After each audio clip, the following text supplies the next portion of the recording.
Salut et bienvenue dans New Deal, le podcast Slate IFRI TTSO qui décortique l'actualité américaine en compagnie de Laurence Nardon, responsable du programme Amérique à l'IFRI. Bonjour Laurence. Bonjour Romain. Laurence, je n'y crois pas, vous n'y croyez pas non plus, mais ceci est notre dernier épisode avant les vacances d'été. Yeah!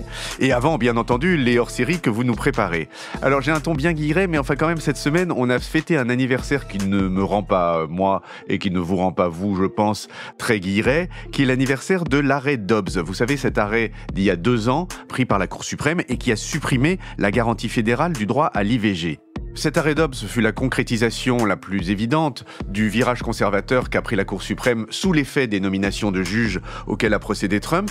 Et ce mois-ci, où la Cour suprême va elle aussi fermer ses portes pour l'année et faire son bilan de jurisprudence, j'aimerais qu'on revienne un petit peu sur la jurisprudence de la Cour suprême au cours de l'année passée. Oui Romain, avant de parler de la Cour suprême, et comme vous l'avez dit, c'est notre dernière conversation politique avant la rentrée, je voudrais dire aussi aux auditeurs qu'il y a un événement très important cette semaine, le premier débat télévisé entre les candidats au présidentiel. Qui sera débriefé dans l'excellent podcast de Jean-Marie Colombani et d'Alain Frachon, Le Monde devant soi, qui paraîtra ce vendredi. Oui, le débat aura eu lieu jeudi 27 juin à Atlanta. Il est diffusé sur CNN. Trump et Biden vont donc s'affronter pendant 1h30 avec de nouvelles règles très strictes qui ont été établies pour garantir un peu de calme dans leurs échanges.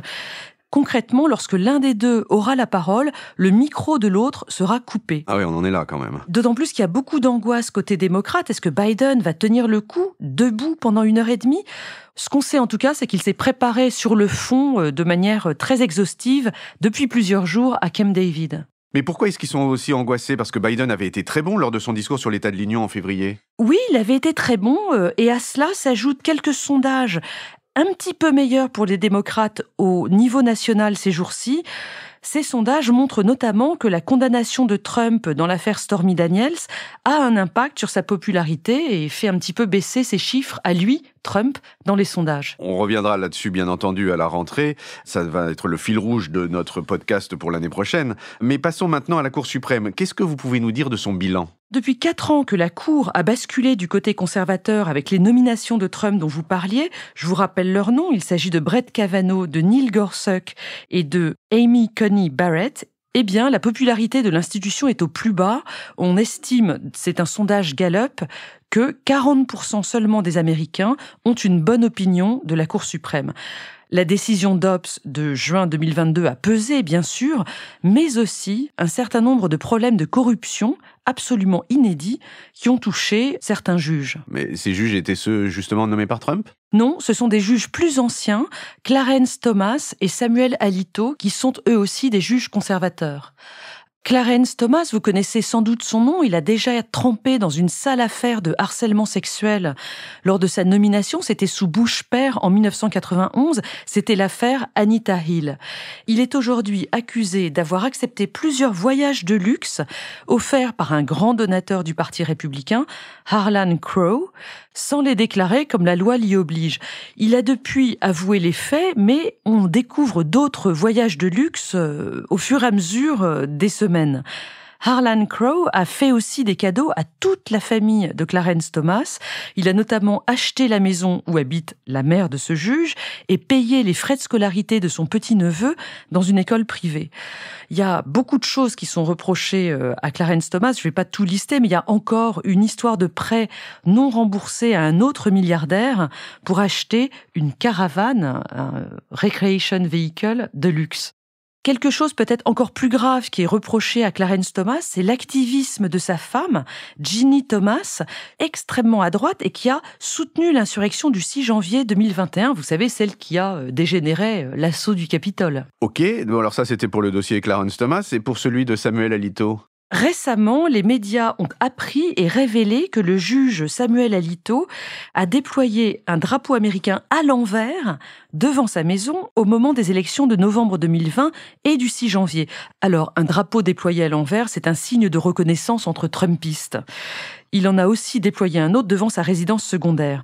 Tout ceci est évidemment extrêmement ennuyeux, compte tenu du fait que la Cour suprême est en train de réfléchir à des décisions qui concernent Trump directement. Le pire de tout, je pense, c'est que Samuel Alito accuse sa femme d'avoir fait tout ça sans le prévenir. La grande classe que voilà. Oui, effectivement. Et pour conclure sur ces histoires de corruption à la Cour suprême, elle a adopté un code de bonne conduite en novembre 2023. On va voir si ça a les effets escomptés. Mais revenons aux travaux de la Cour suprême cette année, Laurence. À l'heure où nous enregistrons ce podcast, nous sommes au milieu du gué parce que la plupart des jurisprudences, des décisions ne sont pas encore publiques. Cela devrait être fait absolument incessamment dans les derniers jours du mois de juin. On a une idée des sujets sur lesquels portent ces décisions ? Il y a le classico bingo de la Cour suprême, j'ai envie de dire, c'est-à-dire des décisions qui vont porter, comme d'habitude, depuis 200 ans, sur les relations entre l'État fédéral et les États fédérés, de manière un peu plus récente sur le droit des femmes et sur le port d'armes. Et puis, il y a des sujets plus inédits qui portent par exemple sur les relations avec les géants de la tech, les grandes plateformes de réseaux sociaux, sur la validité du procès contre la famille Sackler, vous savez, cette famille qui est responsable de l'épidémie d'opioïdes dans le pays. Et puis, mention spéciale pour Donald Trump avec 2 décisions qui le concernent de très près. Et alors allons-y, sur toutes ces décisions, est-ce qu'on voit un axe très conservateur de la Cour suprême ? Globalement, oui, la Cour actuelle a un biais idéologique très conservateur et elle interprète le droit à l'aune de ce biais idéologique. Mais parfois, ça ne donne pas des résultats conservateurs.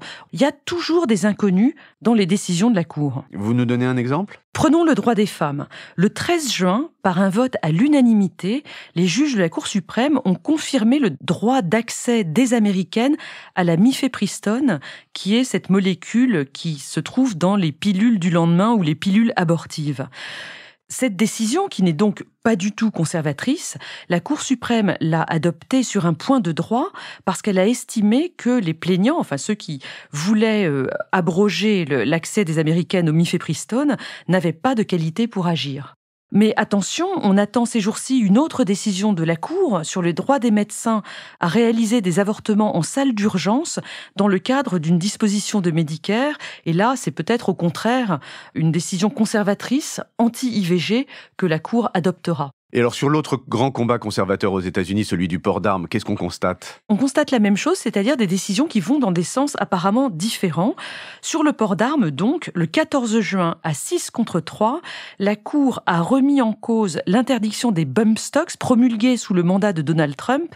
Vous savez ce que c'est qu'un bump stock, Romain ? Écoutez, oui, je le sais. Le bump stock, c'est un accessoire qui transforme votre arme en arme automatique. Trump avait interdit les bump stocks et la Cour vient de les réautoriser. Ça va dans le sens des conservateurs.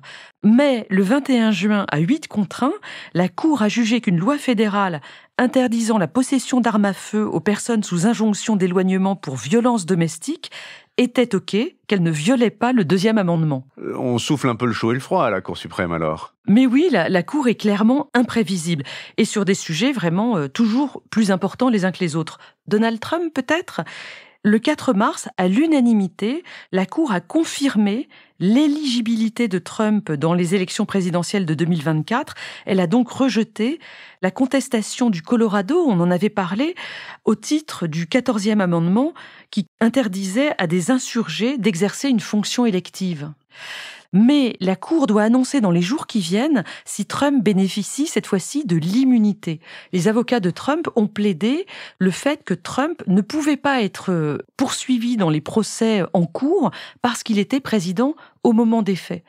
Il est possible que la Cour rende cette décision demain matin 27 juin, juste avant le débat, ce qui évidemment aurait un impact très important. Et c'est quoi votre pronostic ? La plupart des juristes estiment que la Cour ne devrait pas déclarer l'immunité du président, mais qu'elle pourrait en revanche réclamer un certain nombre de vérifications avant les procès, ce qui, une fois de plus, ralentirait les procédures, ce qui va dans le sens de Donald Trump pour le coup. Oui, et enfin le dernier sujet, nouveau pour la Cour, les réseaux sociaux. Oui, là-dessus, il y a 2 décisions qui sont attendues.